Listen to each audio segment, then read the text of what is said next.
অন্যান্য ধর্মাবলম্বী যারা আছে তাদের জানাজা এবং কাফন দাফনগুলো ভিন্ন রকম।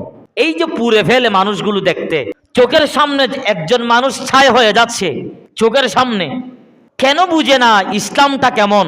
এটা আমার বড় অবাক লাগে।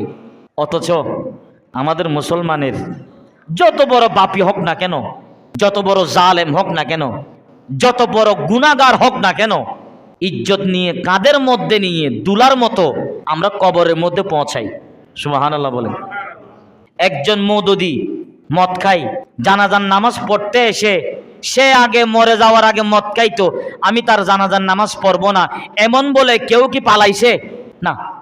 বলে সে আগে চুরি করত, আমি তার জানাজা পড়বো না এমন কোনোদিন হইছে? না। মানুষটা আগে সুদ খাইতো, জুলুম করত, ব্যভিচার করত, জেনা করত, আমি তার জানাজার নামাজ পড়বো না এমন বলে কোন বান্দা, কোন মুসল্লি জানাজার মাঠ থেকে পালিয়ে গেছে? না।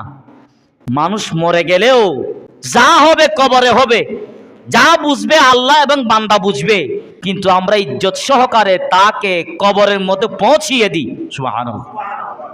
এটা হচ্ছে ইসলাম। আহা, আল্লাহ আমাদের বুঝার তৌফিক দান করুক, বলি আমিন।